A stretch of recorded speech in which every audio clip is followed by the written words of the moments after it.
Możemy rozpoczynać, tak?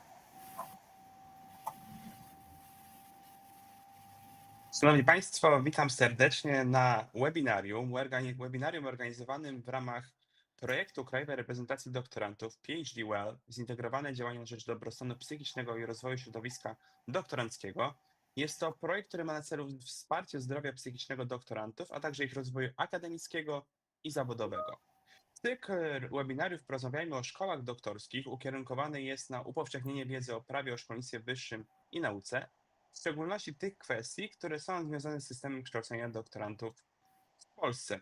W ramach projektu przewidziano cały szereg działań. Są to również bezpłatne konsultacje psychologiczne dla doktorantek i doktorantów szkół doktorskich, warsztaty praktyczne i szkolenia dotyczące profilaktyki zdrowia psychicznego, a także ścieżkę diagnostyczno-badawczą. Zapraszam do śledzenia mediów społecznościowych Krajowej Reprezentacji Doktorantów. Tam na bieżąco publikowane są informacje o projekcie. A spotykamy się właśnie dzisiaj, żeby porozmawiać na bardzo istotny temat. Poznaj swoje obowiązki i zadbaj o swoje prawa. Status doktoranta w praktyce.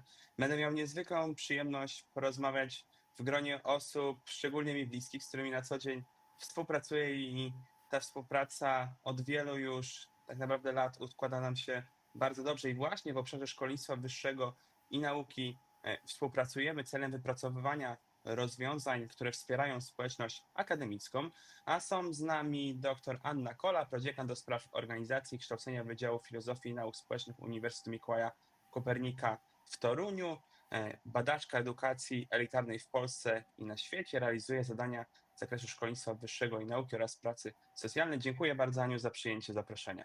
Bardzo dziękuję za zaproszenie, witam Państwa. Jest z nami również radca prawny profesor Krzysztof Koźmiński, profesor Uniwersytetu Warszawskiego, radca prawny, kierownik Zakładu Ekonomicznej Analizy Prawa, także kierownik Centrum Oceny Skutków Regulacji oraz kierownik podyplomowych studium zagadnień legislacyjnych na Wydziale Prawa i Administracji Uniwersytetu Warszawskiego. Ogromne doświadczenie w pracy w różnych gremiach szkolnictwa wyższego i nauki, także wiedza praktyczna z zakresu prawa o szkolnictwie wyższym i nauki z uwagi na prowadzoną kancelarię. Dziękuję bardzo również, Krzysztof, za przyjęcie zaproszenia. Bardzo dziękuję, bardzo mi miło. I jest również z nami mecenas Barbara Pietrzyk-Tobiasz, pełniąca funkcję Rzecznika Praw Doktoranta Krajowej Reprezentacji Doktorantów, specjalistka z zakresu prawa o szkolnictwie wyższym i nauce oraz prawa znaków towarowych, absolwentka Szkoły Doktorskiej Nauk Społecznych UMCS w Lublinie w dyscyplinie nauk prawnych. Aktualnie przygotowuje się do obrony rozprawy doktorskiej, więc mamy też tę wiedzę sprawdzoną w praktyce, jak to jest w szkołach doktorskich. Z pewnością ta wiedza wyłącznie z tym, jakie jest doświadczenie w pracy Rzecznika Praw Doktoranta, będzie nam niezwykle przydatna w naszej dzisiejszej dyskusji. Dziękujemy, Basiu, również za przyjęcie zaproszenia. Bardzo dziękuję, Wojtku, i witam serdecznie wszystkich Państwa. I tak już wspomniałem, porozmawiamy sobie o statusie doktoranta w praktyce. Szkoły doktorskie funkcjonują już od dłuższego czasu. Z nami pierwsza ewaluacja jakości kształcenia w szkole doktorskiej. Ta ewaluacja rozpoczęła się niedawno. Pierwsze szkoły doktorskie przeszły taką zewnętrzną ocenę, więc myślę, że o tym też sobie dzisiaj porozmawiamy. Natomiast myślę, że to jest też taki czas, gdzie możemy dokonać pewnych podsumowań i tego, jak obecnie wygląda właśnie ten status doktoranta, jak traktowani są doktoranci w środowisku akademickim i jak powinni być traktowani i co nasze państwo powinno zrobić, żeby faktycznie jeszcze więcej osób chciało w tych szkołach doktorskich się kształcić, bo myślę, że z punktu widzenia rozwoju naszego państwa to jest bardzo istotne. No i właśnie pierwsze pytanie, Aniu, chciałem skierować do Ciebie w kontekście tego, żebyś powiedziała, czy Twoim zdaniem ten model się sprawdza i czy doktoranci faktycznie postrzegani są jako młodzi naukowcy, czyli też taka przyszłość tak naprawdę polskiej nauki? To bardzo złożone pytanie. Złożone nie tylko merytorycznie, ale też złożone z wielu podpytań, kwestii, problemów, które można byłoby rozłożyć na czynniki pierwsze. Nie da się pewnie jednoznacznie ocenić, czy ten model jest dobry, czy zły. On jest. Każda zmiana, która zostaje wprowadzona w instytucji, no, ma swoje koszty, ma też swoje zalety. I tutaj w przypadku modeli kształcenia doktorantów w Polsce jest podobnie. Zmiana polegała na pewnej standaryzacji kształcenia. co oczywiście wiąże się z całym szeregiem różnych uwarunkowań formalnych, nadmierną biurokracją, która się może przy okazji tego procesu pojawić, ale ma też szereg pozytywnych zmian, a mianowicie pewna porównywalność, pewne bezpieczeństwo, chociażby związane z tym, że zapewniane jest finansowanie dla wszystkich uczestników, wszystkich słuchaczy szkół doktorskich. Więc jest to też, są pozytywne tego aspekty. Czy ten model się sprawdza? Wydaje mi się, że tak. Wydaje mi się, że tak, że wydzieliliśmy z uniwersytetu, chociaż zdania są oczywiście podzielone, jak zawsze. Wydzieliliśmy z uniwersytetu szkoły, czyli takie jednostki, które mają się specjalizować i skupiać na rozwoju doktorantów. Myślę, że ten czas od 2019 roku, kiedy zaczęły powstać pierwsze szkoły doktorskie, to wcale nie jest tak długo. Biorąc pod uwagę uniwersytet czy instytucje długiego trwania, mamy do tego ograniczone zasoby. Przeżyliśmy w tym czasie pandemię, która ze względów na i kwestie finansowe, i relacyjne była ogromnym czynnikiem zmieniającym i na pewno nie ułatwiającym rozwój szkół doktorskich. Mieliśmy wojnę, mamy wciąż wojnę trwającą w Ukrainie. Wiele innych względów, które spowodowały, że finansowanie mogło być w niewystarczającym stopniu skierowane do szkół doktorskich. Wsparcie ich w uniwersytecie też mogło być niewystarczające, bo uwaga osób decyzyjnych, rektorów była skierowana na coś innego. Więc ja tutaj widzę szereg problemów, które pojawiały się w ciągu tych 5 lat, a mimo wszystko szkoły przetrwali doktoranci, zaczęły to wypracowywać pewne modele, programy, zarówno dla doktorantów, jak i na przykład promotorów, czy osób, które instytucjonalnie wspierają szkoły doktorskie w Polsce. Jak zawsze widzę świat bardziej pozytywnie. Jeśli chodzi o problemy, no to też ich jest bardzo dużo i one pewnie będą też podstawą tej dzisiejszej naszej debaty. Więc to tyle na początek. Jeśli mogę, to powiem to w ten sposób. Dziękuję bardzo. Faktycznie tych problemów od tego czasu, gdy rozpoczęło się kształcenie w szkole doktorskiej, pojawiło się bardzo dużo, począwszy od takiego zabezpieczenia społecznego doktorantów, mam na myśli kwestie związane z ubezpieczeniami społecznymi, aż po kwestię już zakończenia kształcenia i tego, że tak naprawdę z momentem złożenia rozprawy doktorskiej tracimy status doktoranta. I powiedz mi właśnie, Basiu, jak to wygląda z perspektywy Rzecznika Praw Doktoranta, Krajowej Reprezentacji Doktorantów? Ty masz tą perspektywę, że wspólnie pracowaliśmy również w poprzednich latach, teraz wpływają do ciebie nowe sprawy i masz taką perspektywę kilkuletnią tego, co się działo, jak te sprawy się zmieniały. I z punktu widzenia tych problemów prawnych i postulatów, które powinny zostać wprowadzone, jak ty oceniasz obecny model i w jakich obszarach on ewentualnie wymagał uzupełnienia? Dziękuję za to pytanie. Tak naprawdę moja perspektywa i moje doświadczenie w pracy w szeroko pojętym zespole Rzecznika Praw Doktoranta to już około 5 lat. I te sprawy były różne z uwagi na to, że wiązały się też z różnymi formułami kształcenia doktoranckiego, które mieliśmy, które przewidywał nasz porządek prawny.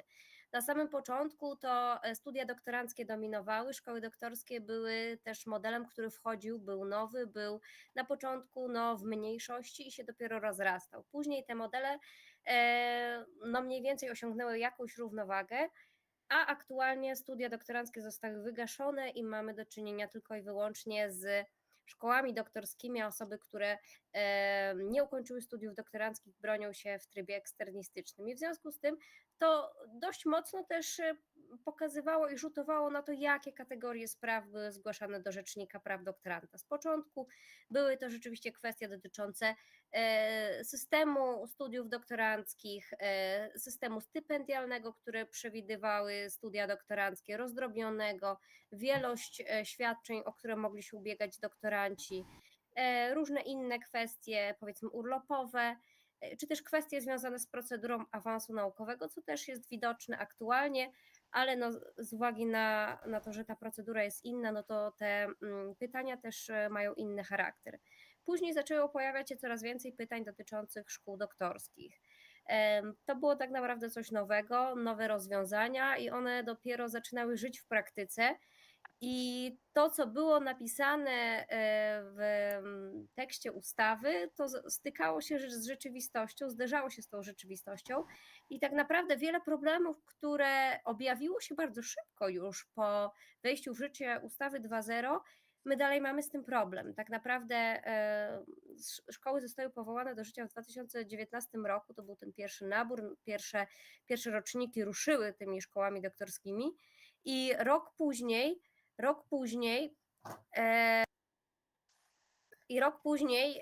już pojawiły się problemy.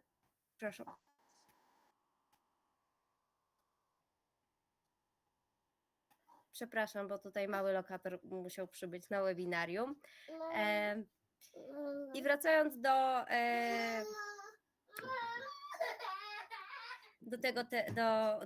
tematu, dalej mamy te same problemy, z którymi tak naprawdę zaczęliśmy się mierzyć w 2020 roku. I wydaje mi się, że kluczowe te problemy, które mamy, no to są problemy zawieszenia kształcenia, czyli sytuacji, kiedy doktorant zaczyna chorować, coś się dzieje i mamy dość potężną lukę systemową, która pomimo licznych starań środowiska doktoranckiego nadal nie została załatana, co uważam, że jest naprawdę dużą bolączką systemu kształcenia doktorantów. Poza tym mamy różne inne systemowe problemy, które wprowadziły te szkoły doktorskie, czyli no to rozluźnienie pomiędzy samym tym formułą kształcenia doktoranckiego, a procesem nadania stopnia doktora, to są odrębne zagadnienia. I tutaj też tak naprawdę doktoranci, którzy kończą szkołę doktorską, no w żaden sposób nie są zobligowani, nie mają żadnych terminów w odniesieniu do tego, żeby ubiegali się o stopień doktora i jak to ma wyglądać. Tu mamy też taką trochę lukę, w którą te osoby wpadają, co wiąże się z różnymi konsekwencjami też przekładającymi się na tę sferę praw i obowiązków doktoranta.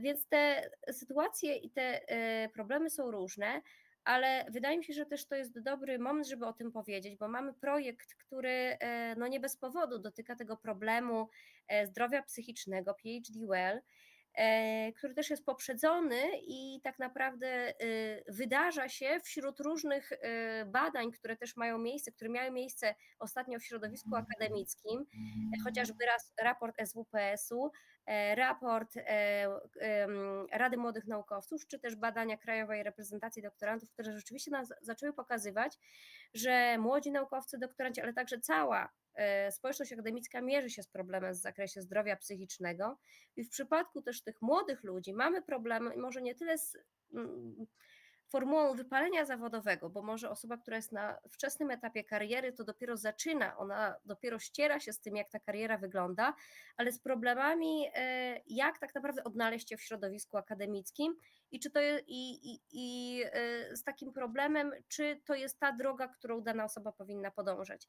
I dlatego ten problem, który tak naprawdę pojawia się, odkąd ja gdzieś funkcjonuję w strukturach Krajowej Reprezentacji Doktorantów, ale wydaje mi się, że on był już od dawna, bo to jest rzecz tak naturalna, związana z relacjami międzyludzkimi, czyli te wszystkie problemy związane z relacjami, w szczególności relacjami między doktorantem a promotorem. Niestety uważam, że w obecnym czasie naprawdę mierzymy się z kryzysem roli mistrza w ramach tej współpracy promotorskiej. Bardzo często z jednej strony to promotorzy często nie są przygotowani do tego, żeby rozmawiać też z młodym pokoleniem, przekazywać im wiedzę, ale z drugiej strony to doktoranci często stawiają sobie sami bariery, żeby tego mistrza znaleźć. I wydaje mi się, że tutaj mamy bardzo duży problem. I z mojej perspektywy aktualnej jako rzecznika praw doktoranta, wydaje mi się, że tych problemów zgłaszanych mi jest coraz więcej i one dzięki takim inicjatywom, między innymi jak ta, wydaje mi się, że wiele osób zaczyna po prostu szukać pomocy i zaczynamy identyfikować coraz większą liczbę problemów w tym zakresie. Więc to jest pewna stała, która jeśli chodzi o problemy środowiska doktoranckiego, to w dalszym ciągu występuje. Dziękuję bardzo i myślę właśnie, że płynnie możemy przejść do wątku, o który chciałem zapytać Ciebie, Krzysztof, czyli relacji doktorant-promotor po zmianie modelu kształcenia doktoranckiego. Czy ta zmiana, która nastąpiła, czyli odejście od studiów doktoranckich i przejście do szkół doktorskich, zmieniła coś w tym modelu, który był już przez lata wypracowywany? Bardzo dziękuję. Dziękuję za zaproszenie.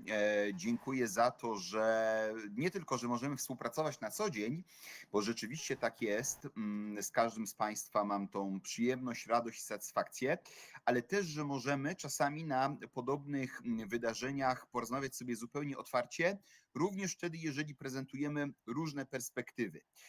A ja pozwolę sobie odpowiedzieć najpierw na to pierwsze, takie bardzo ogólne, wprowadzające pytanie, nie negując może wszystkich tez, które zostały tutaj sformułowane, ale jednak zaprezentować trochę inne spostrzeżenie.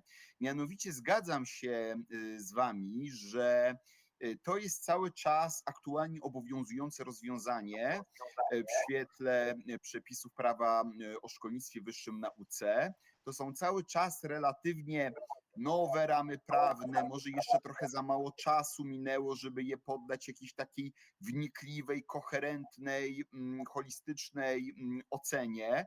To prawda, że szkoły doktorskie w zasadzie krótko po tym, jak powstały, to od razu zaczęły mierzyć się z wyzwaniami między innymi pandemii i tak dalej, ale moim zdaniem, niezależnie od tego, że wymagałoby to pewnie jakiejś takiej wnikliwej, właśnie wszechstronnej analizy ex post, są przynajmniej pewne okoliczności, które uważam za konieczne do zasygnalizowania, by jednak poddać ten model krytyce.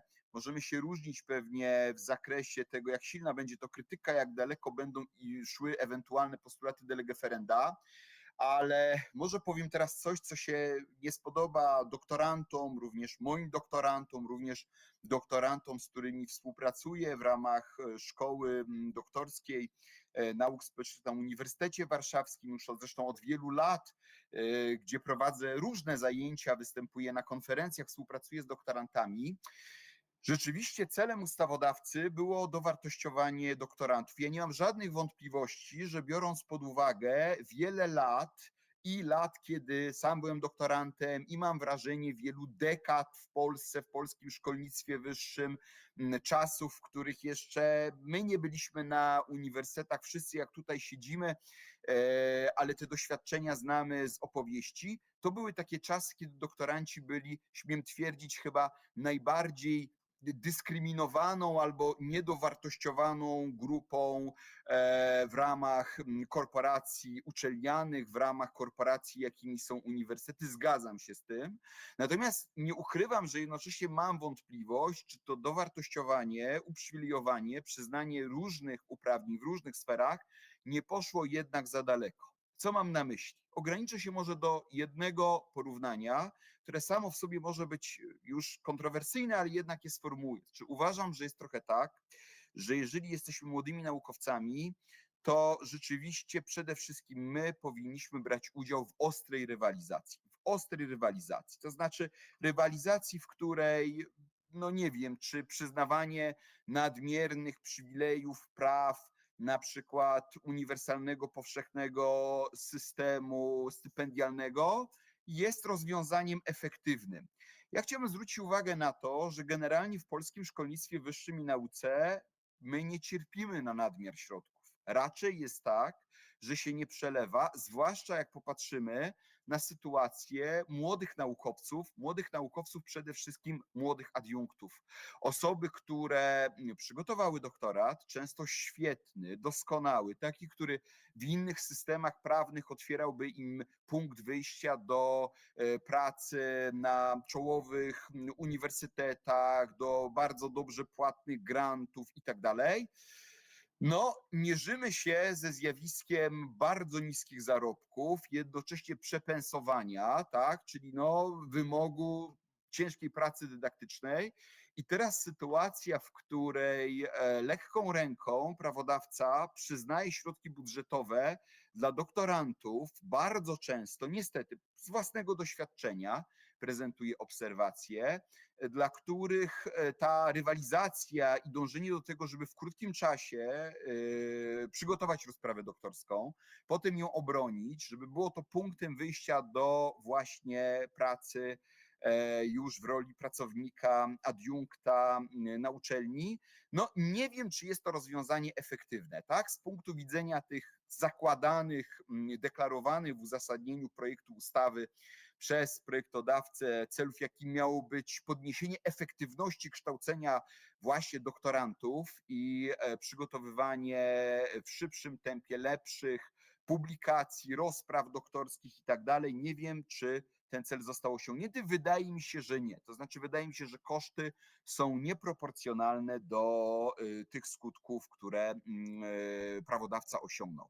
Co do zmiany formuły i współpracy, relacji pomiędzy doktorantem a pomiędzy promotorem. Ja oczywiście bazuję na doświadczeniach tych, które są mi najbliższe, czyli Uniwersytetu Warszawskiego i to mojego, zresztą macierzystego wydziału, bo w ramach tak wielkich struktur, jak na przykład Uniwersytet Jagielloński, Uniwersytet Warszawski, w dużym stopniu to nie tyle uczelnia czy szkoła doktorska, ale wydział był tutaj no, pewnym punktem odniesienia, bo dostrzegalne były różne i daleko idące różnice.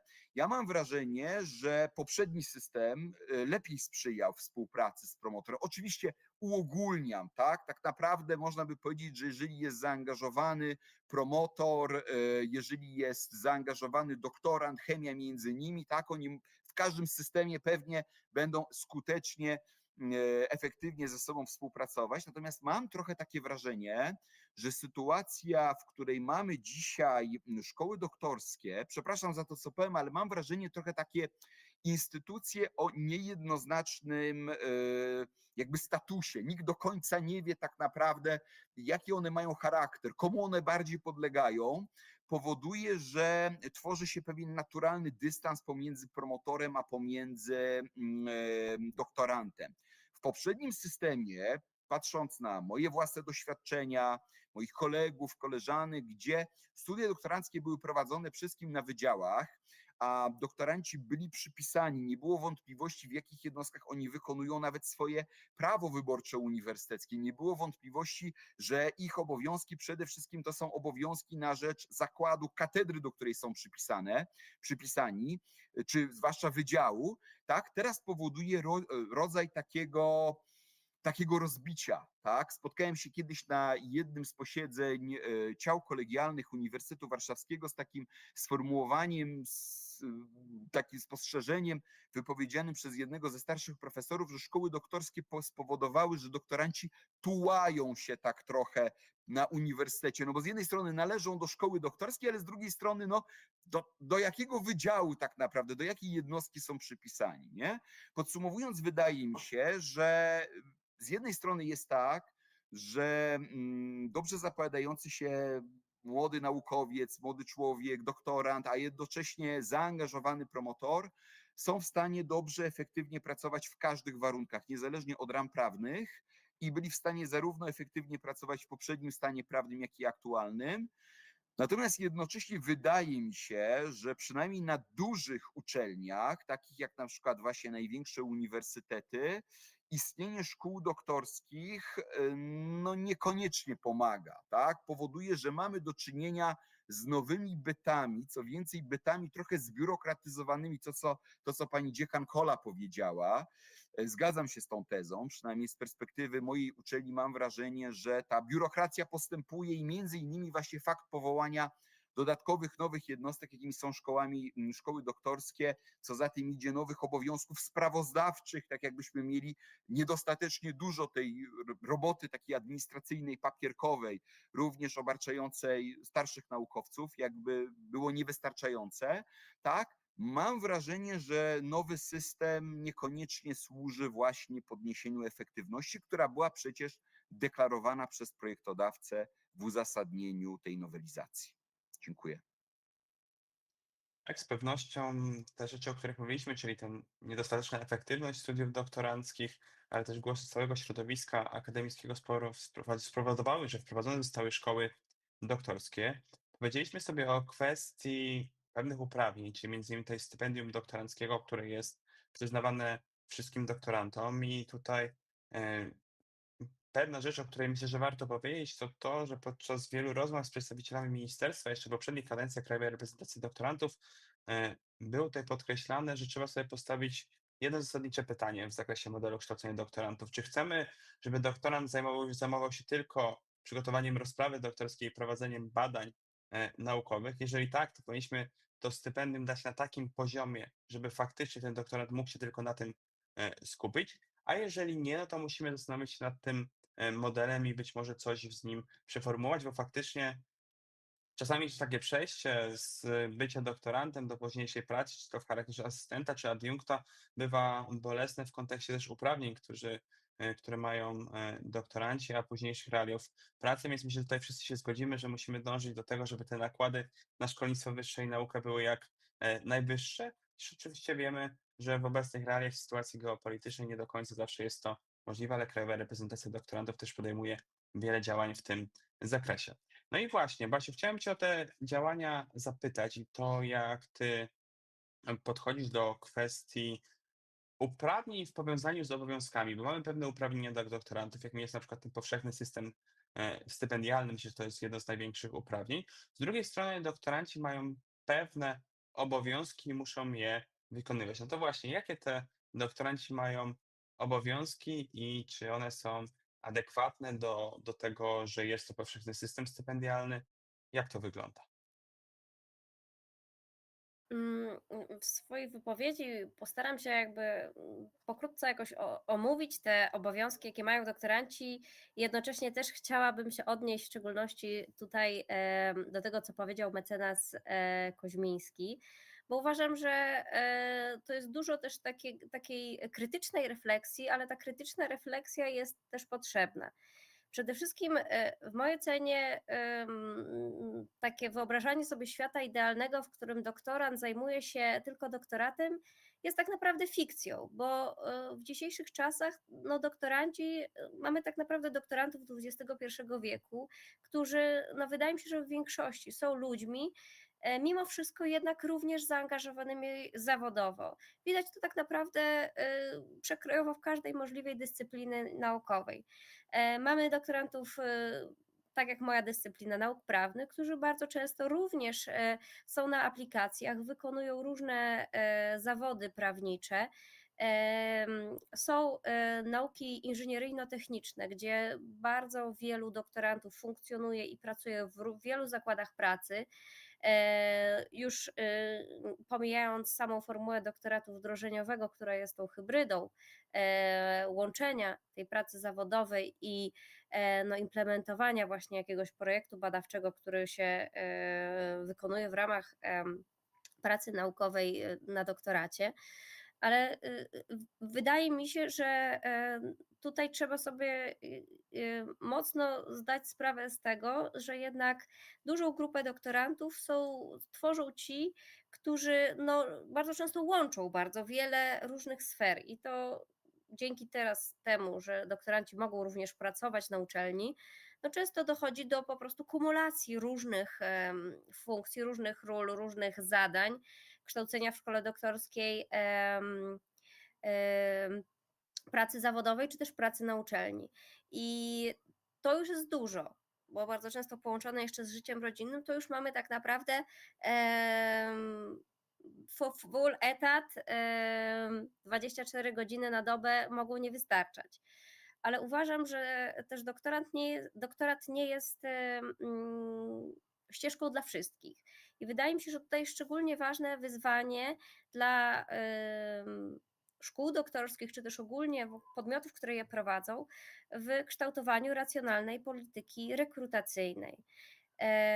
Że rzeczywiście można i warto moim zdaniem stawiać na jakość i tak kształtować tą politykę przyjmowania nowych doktorantów, która rzeczywiście będzie pozwalała na to, żeby przyjąć do szkoły doktorskiej te osoby, które już są na tyle dojrzałe, jeśli chodzi o swój rozwój, że one są w stanie temu kształceniu podołać. Oczywiście nie jesteśmy w stanie na etapie rekrutacji przewidzieć każdej możliwej okoliczności. To jest naturalne. Niemniej, jeśli może tutaj gdzieś śruba będzie przykręcona, te limity będą mniejsze, bo być może no, taka droga musi być. To wówczas będzie po prostu to bardziej skuteczne i rzeczywiście zawężone do osób, które pomimo tych wielu różnych zadań w swoim życiu, które podejmują, no będą w stanie temu podołać, bo będą rzeczywiście zdeterminowane i będą temu chciały. Kolejna rzecz, która gdzieś jest i tutaj mogę przejść do tej sfery obowiązków, o czym też mówimy, co musi zrobić doktorant? No podstawowe zadanie doktoranta no to jest złożenie i realizacja indywidualnego planu badawczego, który tak naprawdę no ma przewidywać w takich ramach czasowych wszystkie aktywności, zadania doktoranta, które mają prowadzić go do tego, żeby powstała ta rozprawa doktorska i finalnie do tego, żeby ta rozprawa doktorska była włożona. I to jest taki podstawowy obowiązek doktoranta. I wydaje mi się, że tutaj też odnosi się wiele takich mechanizmów, które mamy w tych szkołach doktorskich, które powinny być też wykorzystywane właśnie w taki sposób właściwy i racjonalny, też z uwzględnieniem wszystkich wymogów wynikających z przepisów prawa. Czyli wszystkie te punkty kontrolne, z jakimi mamy do czynienia. Mamy do czynienia z oceną śródokresową, która jest taką podstawową oceną, ewaluacją tego, czy doktorant w ogóle realizuje to, do czego się zobowiązał, czy jego praca rokuje, czy to ma wszystko szansę, idzie ku dobremu, czy no jednak trzeba dać temu doktorantowi żółtą albo nawet i czerwoną kartkę i powiedzieć, że no niestety tutaj gdzieś tam zatrzymujemy tego doktoranta i nie idzie on dalej. Więc to jest też istotny obowiązek doktoranta co do tego, żeby przystąpić do tej oceny śródokresowej.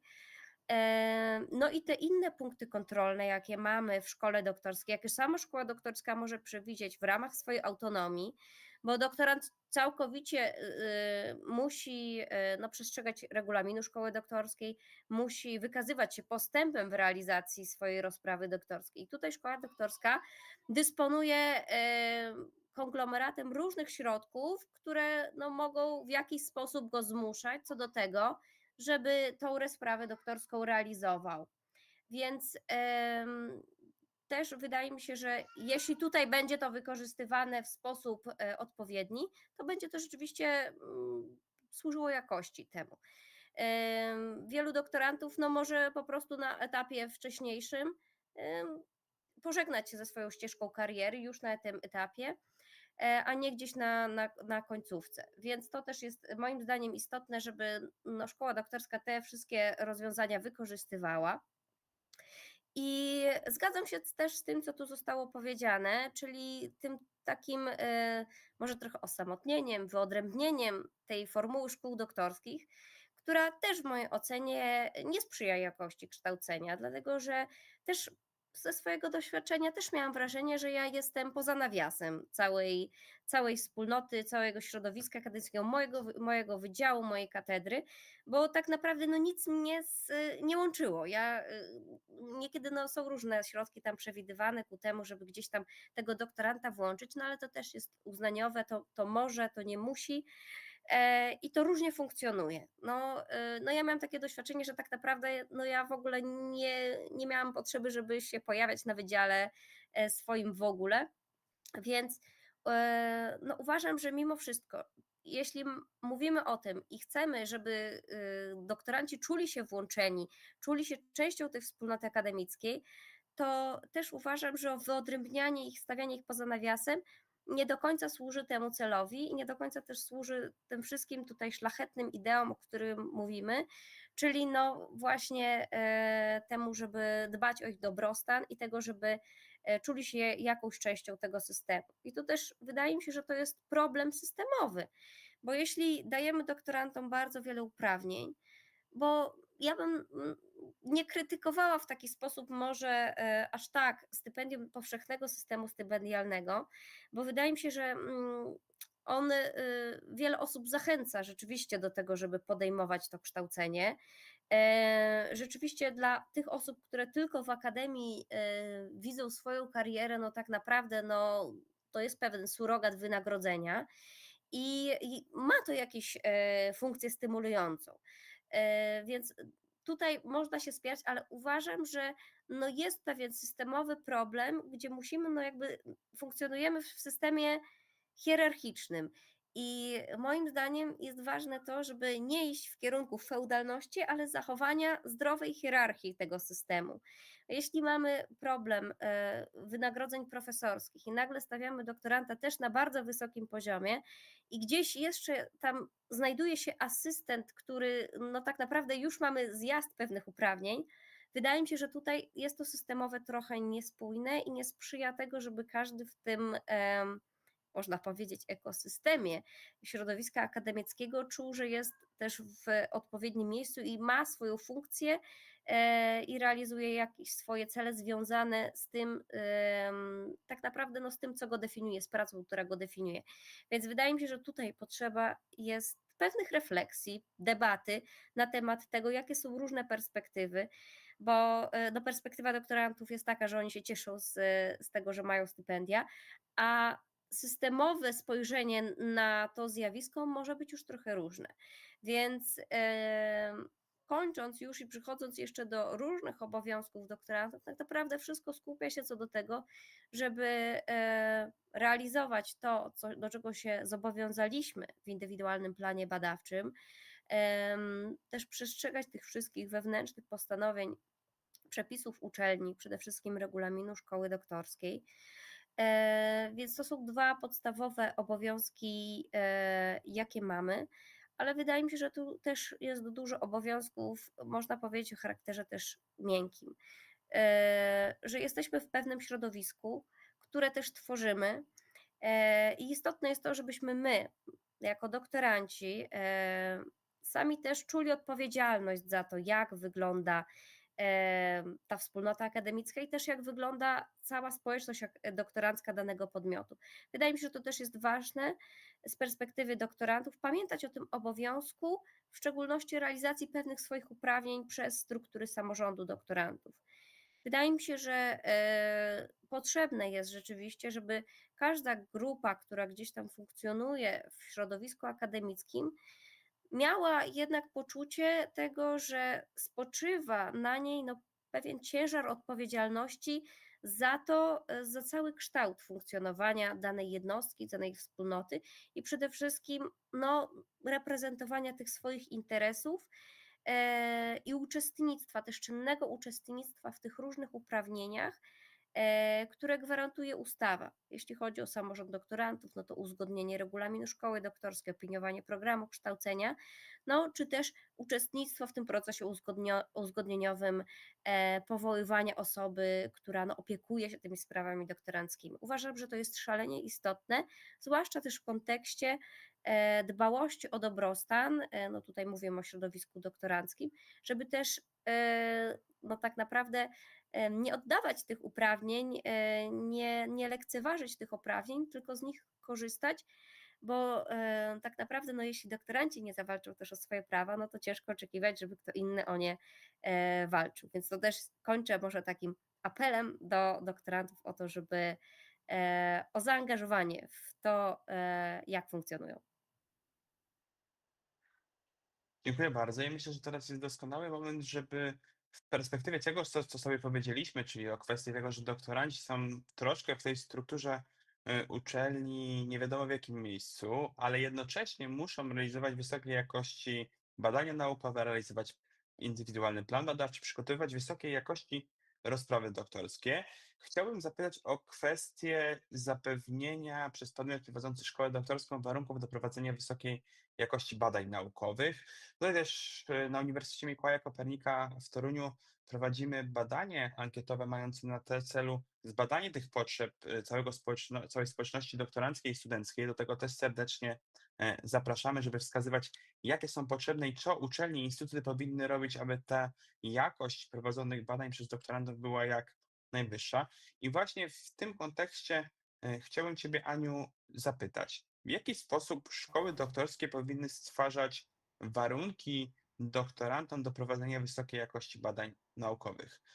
Mam tu na myśli kwestie dodatkowych środków na publikacje naukowe, na wyjazdy, na kwerendy, staże, praktyki i wszelkie kwestie związane z prowadzeniem badań naukowych.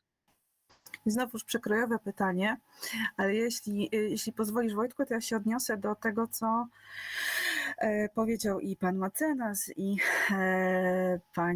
pani rzecznik, a także do swojej własnej wypowiedzi związanej z pozytywną oceną funkcjonowania szkół doktorskich, bo ja jeszcze też pamiętam sytuacje trudne z moich studiów doktoranckich, w których właściwie na każdym z roczników mieliśmy inny system finansowania, inny system stypendialny, inny system warunków pracy i naukowej, i kształcenia. Czyli ja mogłam podjąć pracę zawodową, ale już moje koleżanki i koledzy rok niżej nie mogli. Zakazywała tego i ustawa, i warunki wewnętrzne uczelni, więc tutaj to był dosyć duży bałagan i myślę, że tak jak powiedziałam, ta standaryzacja pewne rozwiązania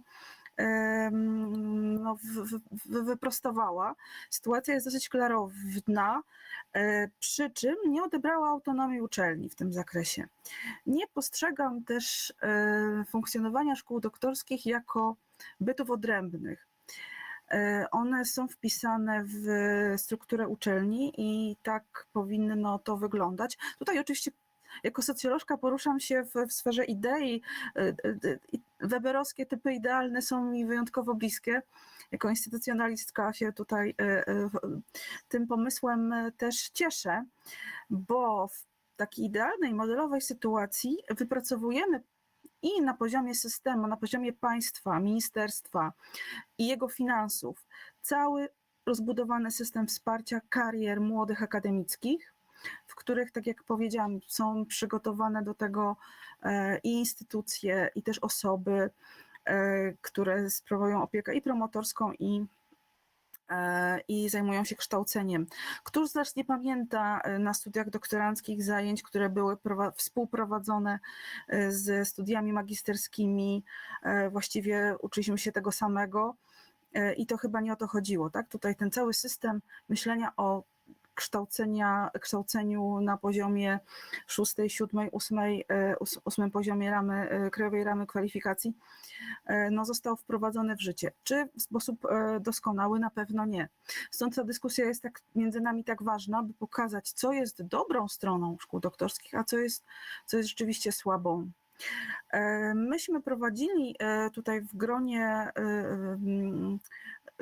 uczestników tego spotkania z panią, z Basią, z Wojtkiem, badania dotyczące funkcjonowania szkół doktorskich. Przypominam, tych szkół doktorskich obecnie jest 175 wpisanych w Radonie. One są bardzo różne. One są bardzo różne ze względu na to, że funkcjonują czy w uczelniach różnego kalibru, różnej skali, różnej renomy, także wielkości.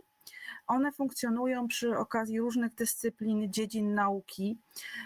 One funkcjonują w różnych miejscowościach, których i zasoby finansowe, ekonomiczne, infrastrukturalne są bardzo różne. Dlatego ten model jest tak trudny do realizacji w sposób modelowy. Będą się pojawiać problemy, ale myślę, że dyskusja nie tylko na tym naszym webinarze, ale no szerzej, wyżej jest bardzo, bardzo potrzebna. Z perspektywy indywidualnej osoby, czyli doktorantki, która uczestniczy w kształceniu, promotora, bo to nie jest tak, że promotorzy nie podejmują pewnych działań albo podejmują pewne działania dlatego, że to wynika z ich tylko i wyłącznie woli. To też wynikać może też z ich samotności, przeciążenia pracą, niezrozumienia swojego zadania, braku wsparcia instytucji, czyli szkoły doktorskiej jako zespołu i procedur, ale też osób, które są odpowiedzialne za te procedury, które też nie mają wsparcia w działaniach swoich rektorów.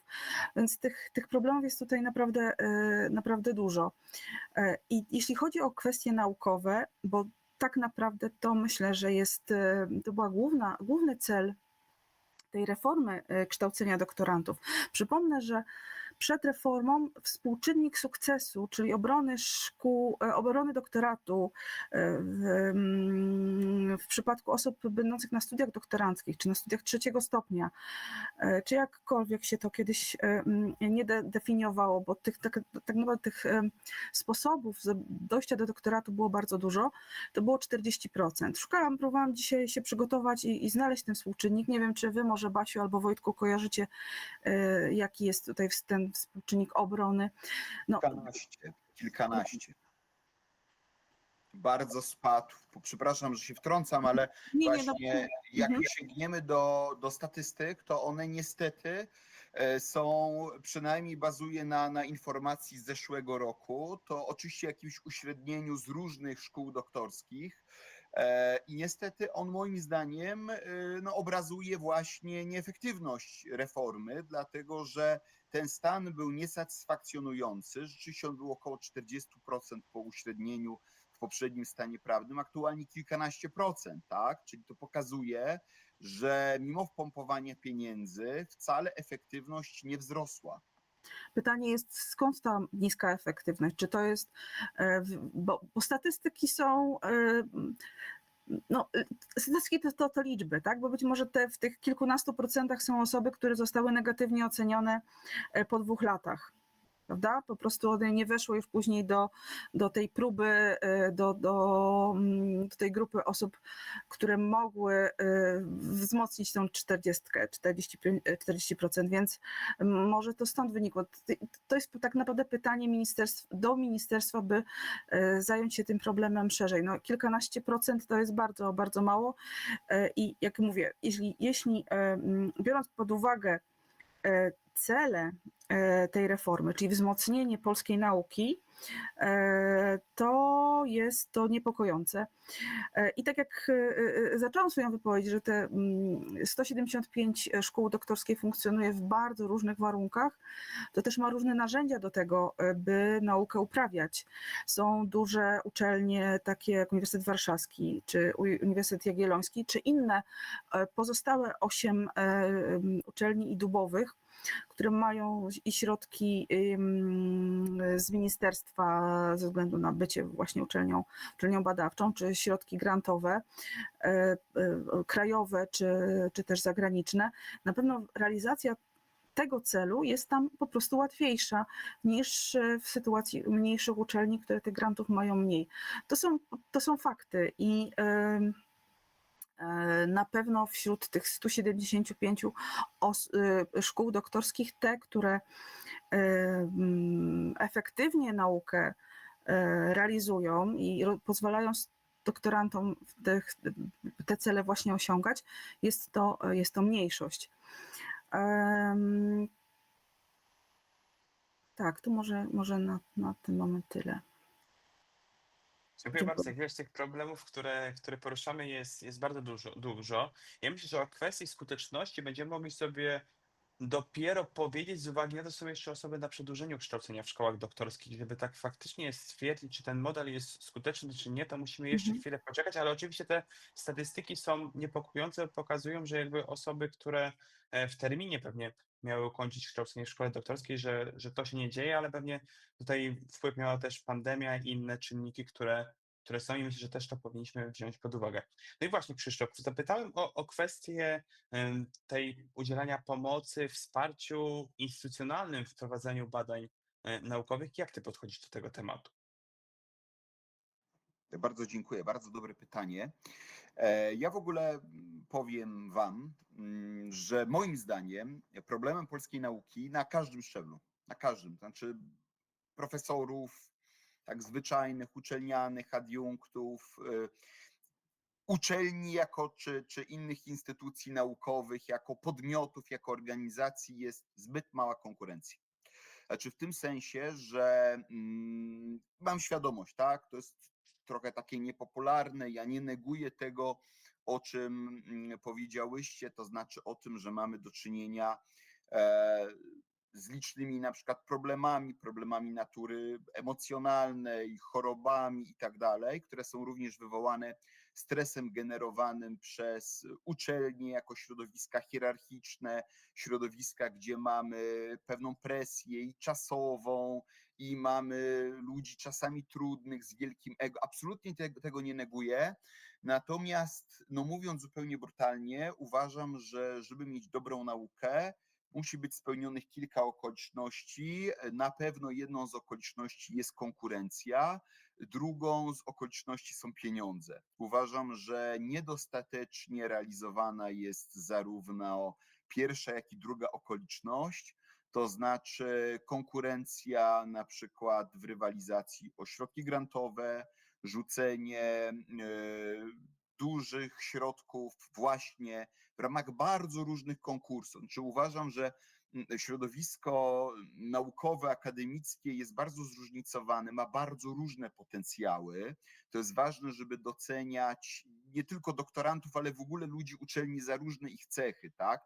Jeden jest bardzo dobrym naukowcem, który publikuje dużo w prasie zagranicznej, ale na przykład jest słabszy, jeśli chodzi o dydaktykę, tak? Bo to jest też pewna cecha, którą trzeba mieć. Trudno mieć wszystkie zalety. Ktoś inny, co prawda publikuje mniej, ale jest genialny, jeśli chodzi, i nawet nie jest dobrym wykładowcą, ale jest genialny, jeśli chodzi o pozyskiwanie środków, koordynowanie zespołami, które realizują granty, rozliczają. Ktoś inny jeszcze jest świetny w zakresie na przykład koordynacji współpracy z otoczeniem społeczno-gospodarczym, mimo tego, że mniej publikuje w monografiach, w czasopismach naukowych i tak dalej. Uważam, że uniwersytet jest miejscem, w którym wszystkie takie cechy i ludzi o właśnie zdolnościach trzeba angażować, odpowiednio nimi, strasznie to zabrzmi, przepraszam, odpowiednio nimi gospodarować. No oczywiście punktem wyjścia jest posiadanie doktoratu, tak, bo rzeczywiście no to jest jakiś tam próg, który młody naukowiec powinien przekroczyć.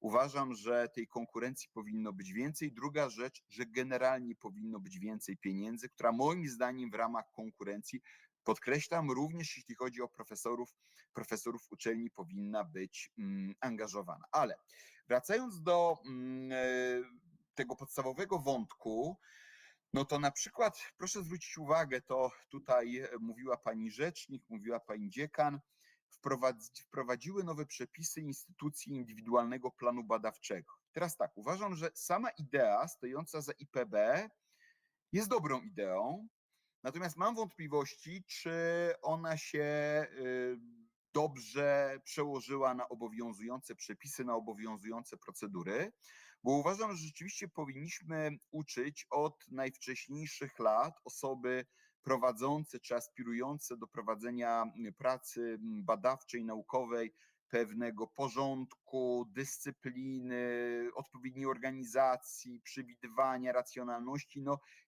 IPB, czyli indywidualny plan badawczy, miał temu służyć, tak? Czyli że w skrócie no, młodzi badacze powinni we współpracy z promotorem sobie zaprojektować pewną wizję siebie na najbliższe lata, tak, przewidzieć w jaki sposób będą prace badawcze realizować, jaki z tego produkt, tak, czyli efekty zostaną opublikowane, zrealizowane w postaci grantów, tak, kolejności przygotowania, rozprawy doktorskiej i tak dalej. Natomiast obawiam się, że niestety aktualny system regulacji prowadzi do tego, że pragmatyczni doktoranci, czyli zdecydowana większość, to absolutnie nie jest zarzut, bo pragmatyzm w pracy uniwersyteckiej, naukowej jest ważny, są w stanie tak tym zarządzić, że potem ten indywidualny plan badawczy będzie mniej ambitny, co pozwoli im ocenę śródokresową bez żadnego problemu z pozytywną oceną zakończyć. I żeby było jasne, ja sam jako osoba współpracująca z doktorantami zachęcam do pragmatyzmu, do tego, żeby ocena śródokresowa zakończyła się pozytywnie, tak?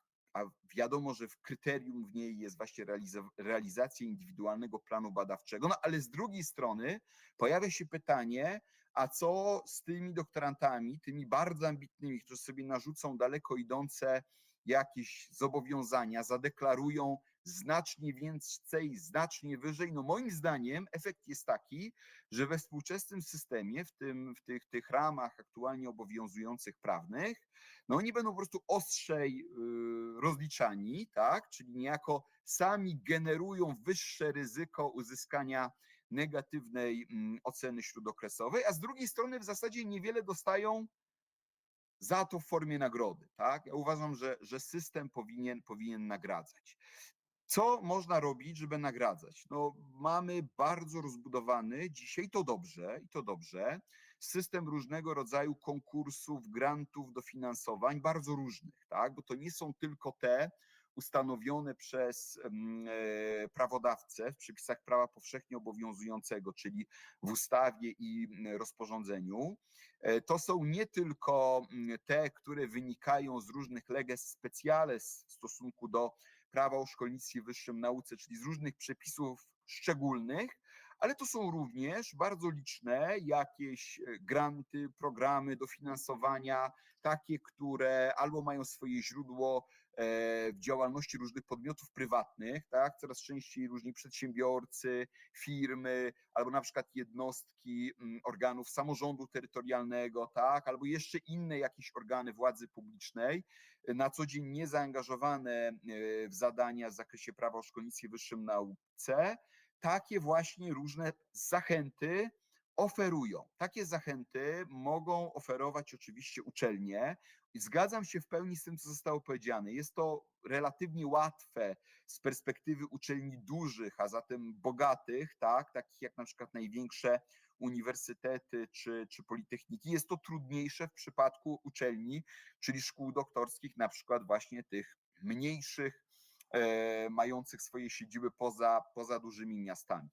Jeżeli chodzi o zachęty, to nie tylko widziałbym tutaj to źródło w postaci właśnie zachęt finansowych, ale na przykład uważam, że to, co mogą i powinny organizować szkoły doktorskie, powinny wykorzystywać potencjał stojących za nimi uczelni, na przykład międzynarodowy. Tak, dzisiejsza nauka to jest nauka przede wszystkim w otoczeniu, niezależnie od dziedziny, dyscypliny, to jest nauka w otoczeniu międzynarodowym.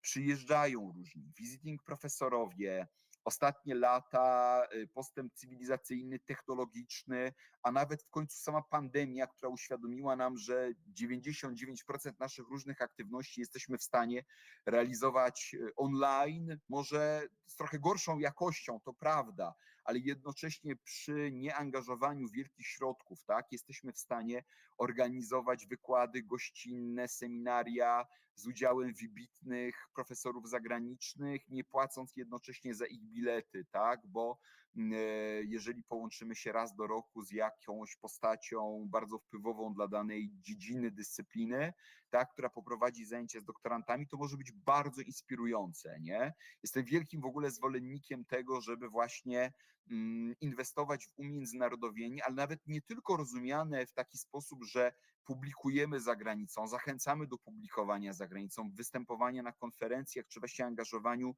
zagranicznych profesorów, ale czasami właśnie sam krótki wyjazd, nie tylko żeby spędzić czas w bibliotece, ale właśnie porozmawiać z reprezentantami tej samej sfery badań, którą uprawiamy, z kimś z zagranicy, kto powie, że słuchaj, u nas są zupełnie inne doświadczenia i my patrzymy na przykład na dane zagadnienie z innej perspektywy, wykorzystujemy inną metodę, tak?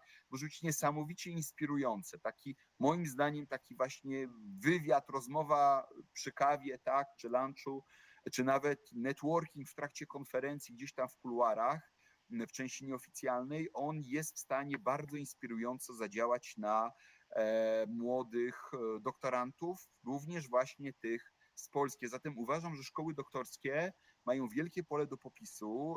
Wiem, że niektóre wykorzystują to, oferując swoim i doktorantom, i promotorom, i grupom doktorantów, tak, bardzo dużo możliwości, nie tylko właśnie dodatkowych zachęt jakichś takich finansowych, ale między innymi właśnie w zakresie umiędzynarodowienia, w zakresie kontaktowania z zagranicznymi jakimiś ośrodkami, naukowcami, tak, w zakresie jakichś takich zachęt do występowania o granty.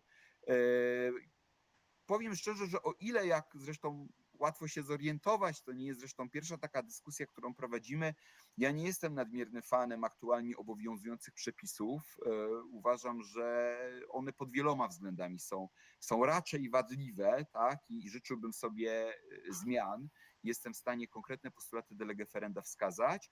O tyle uważam, że szkoły doktorskie działające na polskich uczelniach zasadniczo są bardzo twórcze. Znaczy przyznaję, tak, niezależnie od tych wad i nie wycofuję się ze swojej krytyki, tak, między innymi tego, że właśnie one wpłynęły na osłabienie relacji, tego poczucia tożsamości doktoranta ze swoim wydziałem, katedrą, zakładem i tak dalej, o tyle no, pewne aktywności proponowane przez szkoły doktorskie, zwłaszcza na największych uniwersytetach, czy tych największych, najpotężniejszych uczelniach, one są bardzo szerokie i bardzo inspirujące.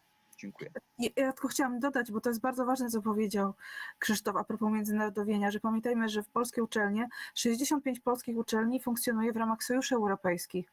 I to jest po prostu ogromny potencjał także dla szkół doktorskich, dla doktorantów, bo na pewno są zadania, które są przypisane nie tylko studentom, ale też doktorantom dotyczące wymiany naukowej. I to jest coś, co mamy na tacy, coś, co leży po prostu i możemy z tego skorzystać w sposób no, bardzo, bardzo uproszczony. Więc bardzo to jest ważne, co teraz padło. Dziękuję. Dziękuję bardzo. Jak najbardziej zgadzamy się z tym, że umiędzynarodowienie jest niezwykle istotne w kontekście przygotowania wysokiej jakości rozprawy doktorskiej, prowadzenia wysokiej jakości badań naukowych.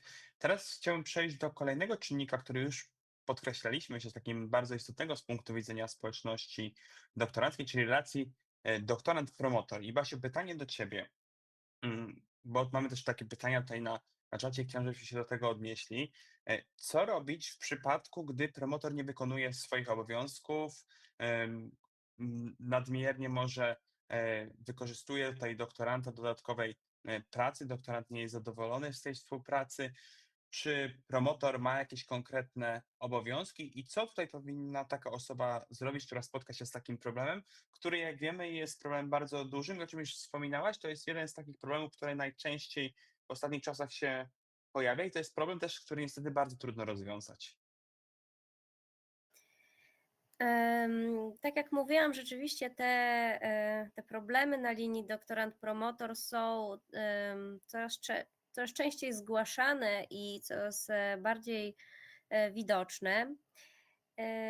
Jak podejść? Nie ma jednego rozwiązania i nie ma jednego panaceum na tego rodzaju problemy, bo każdy jest inny i bardzo często prawda gdzieś leży po środku, więc ja też jako osoba, do której zgłaszane są tego rodzaju problemy, naruszenia, no w jakiś sposób stykam się z perspektywą doktoranta i muszę jakoś spróbować się w niej odnaleźć, na ile nie mam możliwości też powiedzmy skontrolować czy zbadać całego stanu faktycznego. Bardzo często nie mam możliwości też poznania perspektywy drugiej strony, co też utrudnia tak naprawdę do tego, żeby do takiej sprawy podejść całościowo i holistycznie.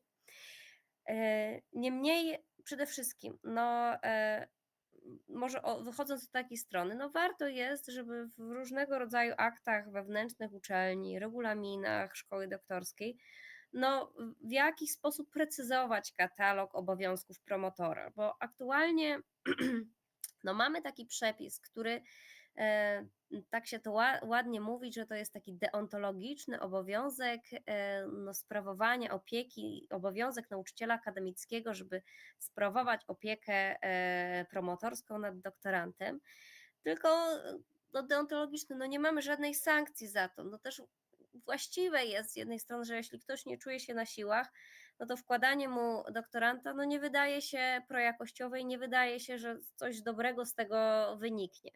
Więc wydaje mi się, że może też ostatnio właśnie zastanawiałam się na gruncie różnych spraw, czy na pewno iść w ogóle w kierunku tego, żeby to był obowiązek, bo jedna rzecz chciałabym podkreślić na pewno. Obowiązkiem podmiotu, w którym się kształcimy, szkoły doktorskiej, tego podmiotu, który to kształcenie organizuje, no jest zapewnienie opieki promotorskiej. I wydaje mi się, że z realizacją tego obowiązku jest dość duży, w różnych sprawach jest problem. Bo jeśli trafia taka sprawa, powiedzmy, podam to na przykładzie jednej z sytuacji faktycznych. Pojawia się taka sytuacja, że doktorant, żeby powiedzmy wszcząć jakąś procedurę formalną, musi mieć podpis promotora pod jakimś dokumentem. Promotor mówi, że tego nie podpisze i tak naprawdę procedura jest zablokowana i ten doktorant nie może w zasadzie realizować swojej pracy naukowej. Tutaj chodziło akurat o procedurę zmiany promotora. No i mamy trochę taką sytuację klinczu, gdzie no, doktorant nie wie, co ma zrobić, promotor powiedział, że nie podpisze i mamy w tej całej układance jeszcze trzeci podmiot, którym jest cała szkoła doktorska i cała ta struktura. I no mimo wszystko, no to jednak tutaj powinny się koncentrować pewne takie działania i pewna ta odpowiedzialność na to, żeby no zorganizować temu doktorantowi w jakiś sposób tą opiekę promotorską. Oczywiście tu wchodzą sytuacje związane z relacjami międzyludzkimi, co są bardzo trudne, ale jeśli mamy do czynienia z taką sytuacją, to bardzo często pojawia się, że to trzecie ogniwo, tak naprawdę, które powinno być w jakiś sposób no, taką ramą, wokół której, która otacza powiedzmy doktoranta i promotora, to tak naprawdę ta rama nie funkcjonuje i nie ma komu tak naprawdę no, wyegzekwować tego obowiązku, który ewentualnie, no jeśli tutaj jest jakiś obowiązek po stronie promotora, no to żeby ten obowiązek wyegzekwować. No są różne pewne rodzaje działań, które można jeszcze zarekomendować w tego rodzaju sytuacjach, ale to jakby jest jeden element powiedzmy tej układanki, czyli ta rola podmiotu, który prowadzi szkołę doktorską, że no gdzieś ten obowiązek zapewnienia opieki promotorskiej się gubi. No i właśnie, to też pytanie, pozostawiam to pytanie otwarte, czy rzeczywiście no, powinniśmy iść w kierunku tego, żeby no jednak nakładać obowiązek na kogoś, żeby tych doktorantów prowadzić. Może jednak lepszym rozwiązaniem rzeczywiście byłoby w kierunku powiedzmy bardziej oddolnie kształtującej się współpracy między doktorantem a promotorem, ale to jest kwestia otwarta. Drugi problem, który też odkodowuję, o którym powiedziałam w tych wszystkich sytuacjach, to oczywiście jest to, że no, mierzymy się z tym kryzysem roli mistrza i bardzo często no, też tutaj po stronie doktorantów leżą pewne niezrozumienie pewnych sytuacji, pewnych oczekiwań ze strony promotora. I to powoduje, że no, taka osoba trochę nie do końca umie się często znaleźć właśnie w tej relacji, tego, że no, promotor no, ma pewne oczekiwania i ma prawo do pewnych oczekiwań względem doktoranta. Oczywiście no, te oczekiwania no, powinny pozostawać w związku z procesem kształcenia i nie powinny być nadmierne. Zaraz pozwolę sobie powiedzieć jeszcze o jednym przypadku, ale pojawiają się tutaj sytuacje, że doktorant no, niekiedy nie rozumie, też nie podejmuje dialogu i wydaje mi się, że to jest też problem, że bardzo często gdzieś doktorant wybiera od razu jakąś ścieżkę no, dość mocną, formalną, a nie zawsze podejmuje dialog z promotorem, bo czasami no, może właśnie rozmawiając, pytając promotora, dlaczego tak i inaczej, no, uzyskałby jakąś informację, no bo promotor jest osobą bardziej doświadczoną, ma inną perspektywę na to, co robi doktorant. Więc też widzę taki problem, że często doktoranci, którzy się zgłaszają, nie podejmują dialogu, nie rozmawiają, czy też nawet już idąc w jakimś kierunku rozwiązania formalnego, no nie próbują rozmawiać chociażby z dyrektorem szkoły doktorskiej na temat po prostu jak rozwiązać ten problem, jak sobie poradzić z taką sytuacją, jeszcze bez wszczynania jakichś procedur formalnych, czy rzeczywiście no, wykorzystywania też różnych innych takich możliwości, które na tych uczelniach są, czyli samorządu doktorantów, rzeczników praw doktoranta, rzeczników praw akademickich, którzy są bardzo często no, te podmioty są w stanie w jakiś sposób takie sytuacje często doradzić. Do momentu oczywiście, no, kiedy jest potrzebna ta procedura formalna, no to ona jest też nieunikniona. Ale wydaje mi się, że ten dialog też jest takim słowem klucz i często jego brakuje. I jeszcze tutaj krótko odnosząc się do tych oczekiwań promotora. Też jednym z częstych problemów jest to, że te oczekiwania często są dość dalekie od tego, jak ten proces kształcenia jest zorganizowany. I tu jest może taki problem, który ma wiele różnych płaszczyzn i można go na wielu różnych płaszczyznach rozważać. Mam też przypadek doktoranta, który się zgłosił, to była dość duży, też konflikt, dość duży problem. No i finalnie ten doktorant zgodnie z oczekiwaniami promotora miał się stawiać w piątek, powiedzmy o godzinie 10:00 każdego piątku i w zasadzie bez podanej jakiejś konkretnej powodu, przyczyny, być może można się domyśleć, że chodzi o jakieś raportowanie działań, które wykonał, no ale w każdym razie za każdym razem ta godzina, konkretny dzień, stacjonarnie gdzieś tam w zakładzie pracy, w nauczelni, gdzie tam promotor przebywał. No i ten doktorant miał ten problem, że on pracował zawodowo, no i tak naprawdę na każdy ten piątek musiał brać urlop wypoczynkowy. Więc wydaje mi się, że tutaj też można to rozpatrywać na tle różnych płaszczyzn, ale takie działania też powodują konflikty i to, że ta gdzieś relacja nie kształtuje się prawidłowo. Ale to, co podkreślam, wydaje mi się, że też ważną rzeczą jest to, żeby w jakiś sposób gwarantować doktorantom jakiś udział, uczestnictwo w wyborze promotora, przynajmniej na wstępnym tym etapie rozpoczynania kształcenia. Wydaje mi się, że przynajmniej z początku, jeśli to doktorant i promotor gdzieś sami nawiązują już to porozumienie, promotor decyduje się na to, że on tego doktoranta chce prowadzić, doktorant pod opieką tego promotora chce realizować jakiś projekt badawczy, to jest większa szansa na skuteczność tych działań, i wypracowania takich zasad współpracy między sobą, które będą po prostu działały w tym duecie, a może w innym by nie działały, więc wydaje mi się, że też właśnie położenie też nacisku na to, żeby wypracować jakieś wspólne zasady współpracy, pomogłoby też na późniejszym etapie eliminować jakieś problemy w tych relacjach. I ostatnia rzecz, taka kropka nad i, która też na ostatnim posiedzeniu Rady Głównej Nauki i Szkolnictwa Wyższego, w którym uczestniczyłam, i gdzieś mi się ta myśl rzeczywiście pojawiła i wydaje mi się, że to też jest kierunek, że w wielu różnych projektach, w wielu różnych działaniach, czy też krajowej reprezentacji doktorantów, czy innych podmiotów, często mówimy o tej perspektywie doktorantów, rozmawiamy o prawach doktoranta, a mało jest w tym rozmowy o tym, jak to wygląda z perspektywy promotorów. Wydaje mi się, że bardzo często doktoranci, nie wszyscy, ale często nie mają takiej perspektywy i nie do końca właśnie rozumieją, dlaczego promotor robi tak, a nie inaczej, a to ma swoje konkretne uzasadnienie. I wydaje mi się, że potrzebne jest prowadzenie działań na rzecz tego, żeby doktorantów w jakiś sposób zaznajamiać z tym, jaka jest ta perspektywa promotorów, jakie są oczekiwania promotorów, z jakimi też problemami promotorzy mierzą się we współpracy z doktorantami. Myślę, że w kontekście praw i obowiązków doktoranta ten temat jest niezwykle istotny i może zaproszę teraz do krótkiego ad vocem Anię i Krzysztofa do tego tematu, tego co powiedziała Basia. Taniu, jeśli moglibyśmy od Ciebie rozpocząć. To jest bardzo ważne, co powiedziała Basia, bo też wynika z pewnych naszych doświadczeń, chociażby na uczelni w kontekście szkoleń różnego rodzaju, w których uczestniczą zarówno doktoranci, a właściwie w nich nie uczestniczą, nie wiem z jakich przyczyn, i też promotorzy.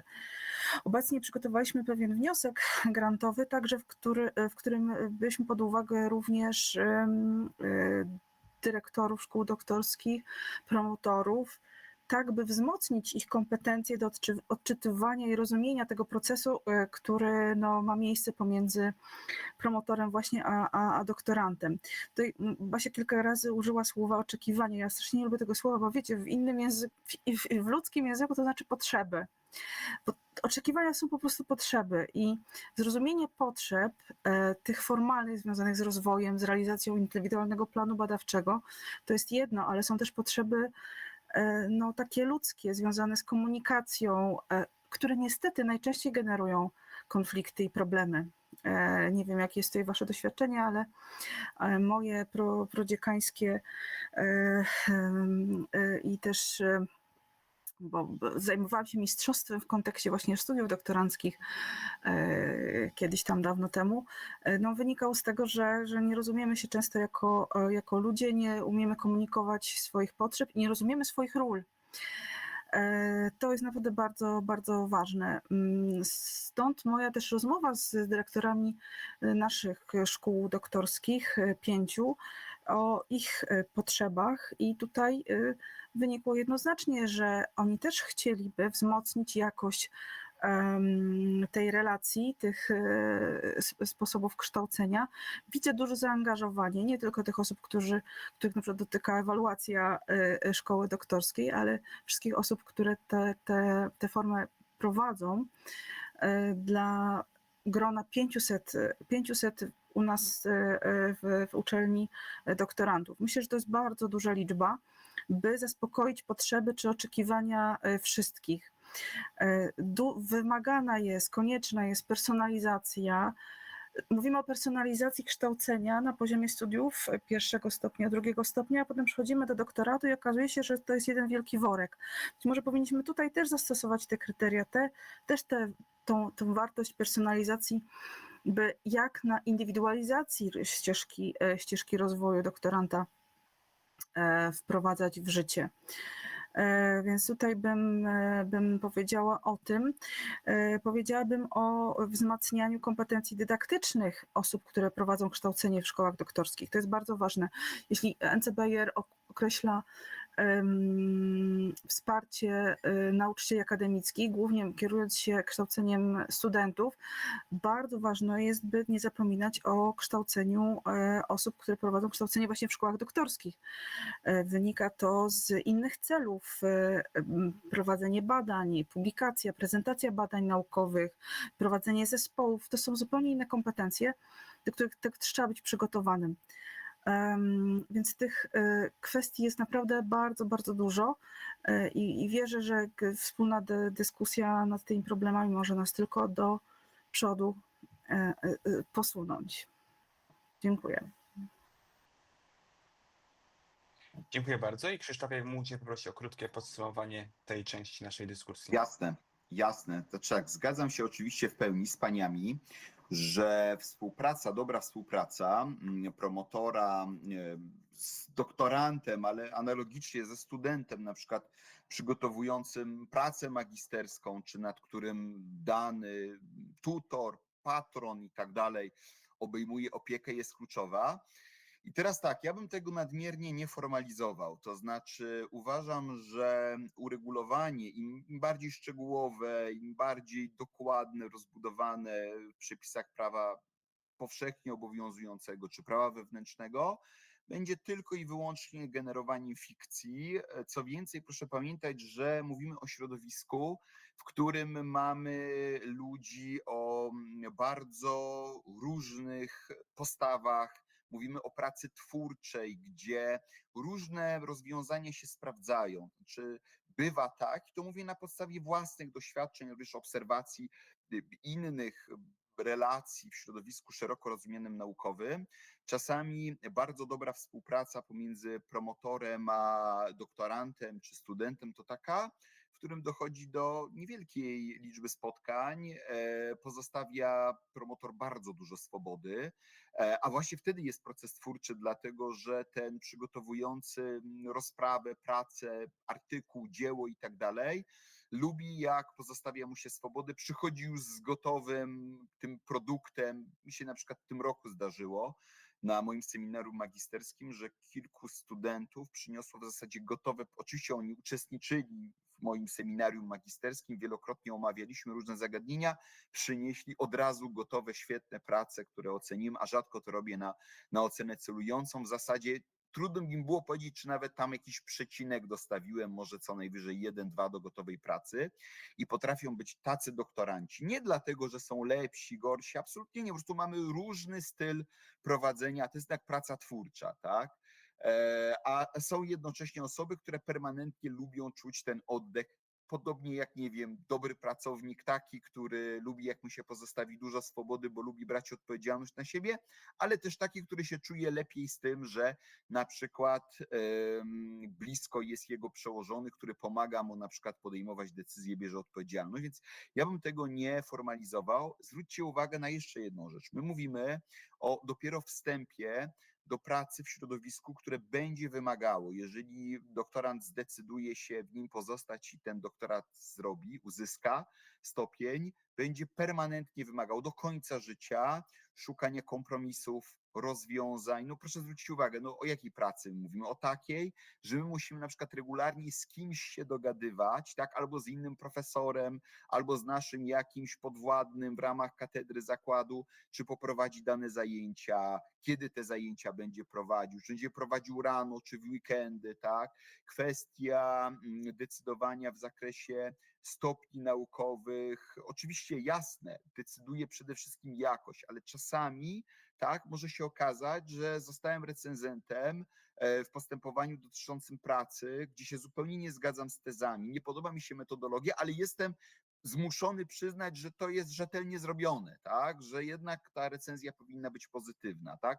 Podobnie na przykład z recenzowaniem i decydowaniem się na to, że jestem redaktorem jakiejś publikacji, monografii, nie podoba mi się jakiś rozdział, ale został pozytywnie oceniony przez obiektywnych, niezależnych recenzentów, więc muszę iść na kompromis, tak, że nawet w publikacji pod moją redakcją się na to zgadzam. Więc to jest środowisko, w którym kompromis jest istotą i uważam, że przede wszystkim powinniśmy kształtować te postawy zarówno u promotorów, jak i doktorantów. Tak? Z jednej strony pani mają rację, bardzo często promotorzy bywają po prostu trudni albo no nie wywiązują się ze swoich zadań, to prawda, ale z drugiej strony, uwierzcie mi, często też bywa tak, że wysyłamy sygnał, prosimy o informację, sprawozdanie, spotkanie z doktorantem, dopytujemy go, co u niego, nie dostajemy odpowiedzi. To się też zdarza, tak? Zachęcamy go do skorzystania z okazji, bo na przykład przyjeżdża jakiś znajomy profesor z zagranicy, nie ma odpowiedzi, nie?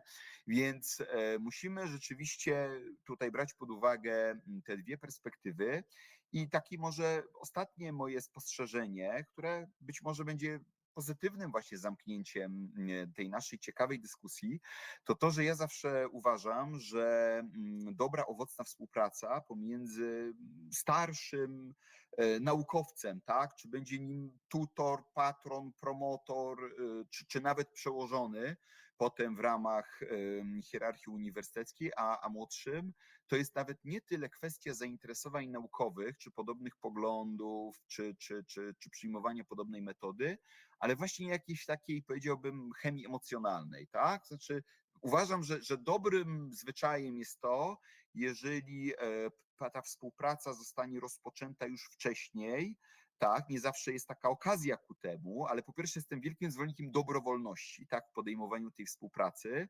docenieniu tego, że na przykład właśnie dany doktorant wskazuje potencjalnego promotora, a ten promotor potwierdza, tak, ja chcę z tą osobą współpracować, to już jest dobry punkt wyjścia.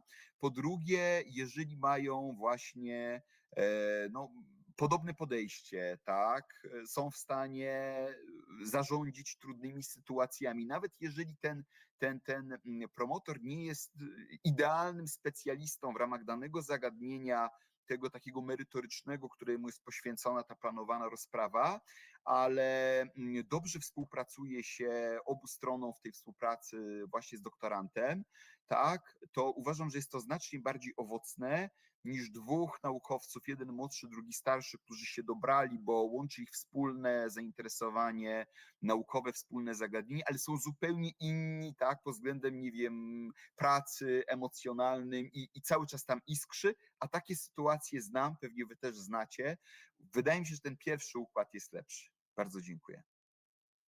Dziękuję bardzo. Mam tutaj jeszcze pytania z czatu i pozwolę sobie ostatnie pytanie zadać do Basi w kontekście trudnych sytuacji, czyli reagowanie na przypadki molestowania seksualnego w relacji z doktorantem. Jaka tutaj powinna być droga i jak taka osoba powinna działać? To jest pytanie bardzo trudne, bo też dotyczy kwestii bardzo delikatnej. Ja też nie podam jednego rozwiązania. Uważam, że to przede wszystkim taka osoba powinna, no, jeśli czuje się gotowa na tyle, że chce o tym porozmawiać, chce zgłosić do kogoś tę sprawę, no to stoi też przed wyborem takim, żeby zgłosiła to do osoby, do podmiotu, do jakiejś osoby, przy której czuje się bezpiecznie, którą obdarza zaufaniem. I to może być różna osoba, może być różny podmiot funkcjonujący na uczelni, czy też nie na uczelni, bo też może taki być. Są różne podmioty, są rzecznicy praw akademickich, są komisje antydyskryminacyjne, antymobbingowe, są osoby funkcyjne na uczelni, są samorządy doktorantów, studentów.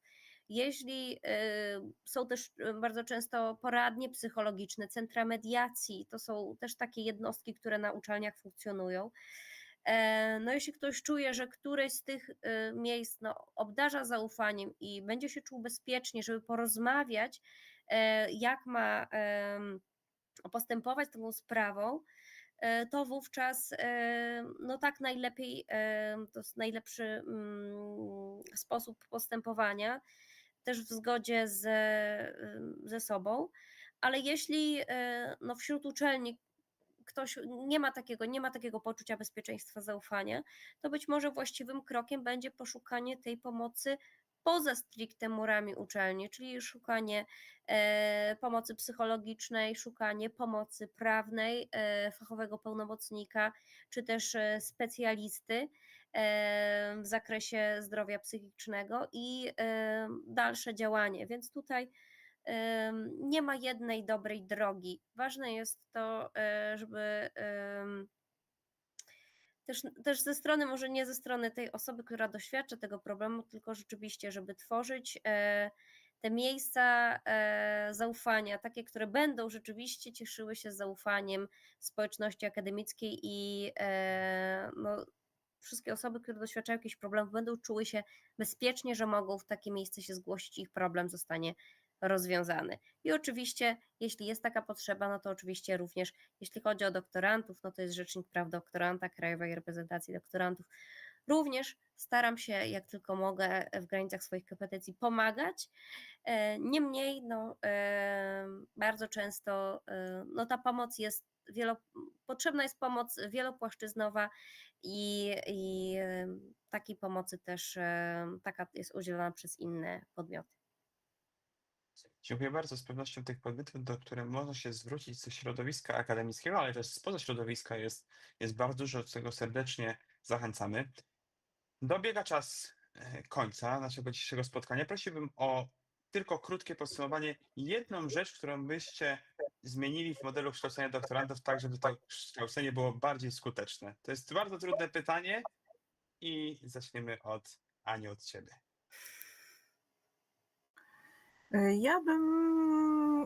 Ja wierzę przede wszystkim w edukację i czas. Wiem, że edukacja jest procesem, który wymaga czasu, więc ja bym chciała, żebyśmy wszyscy mieli więcej zaufania do tego procesu i pozytywnie myśleli, a jednocześnie bardzo skutecznie działali na rzecz szkolenia, przygotowywania osób, które mają pewne zadania w szkołach doktorskich do realizacji tych zadań, do wsparcia finansowego, do wzmocnienie narzędzi, które będą pomagały nam się komunikować w ramach szkół doktorskich i do osiągania tych celów. Nie same publikacje, nie sam doktorat jest tutaj kluczowy, być może z punktu widzenia systemu tak, na pewno systemu i finansowania, ale ważne jest, by przygotować ludzi do wykonywania pracy badawczej, a doktorat na pewno sam się zrobi. Wierzę, że mamy takie kompetencje, trzeba tylko dużo pracy wykonać, by wzmacniać wszystkich aktorów tego procesu w ich kompetencjach. I tego życzę, żeby rektorzy to zrozumieli, ministerstwo to zrozumiało, doktoranci to zrozumieli, promotorzy i wszyscy inni. Dużo zrozumienia i zaufania. Dziękuję. Dziękuję bardzo. I chemii, bardzo ważne określenie chemii. Dziękuję bardzo. Krzysztofie? Tak, ja bym, tak jak powiedziałem, no jednak wprowadził bardziej konkurencyjny model alokowania środków.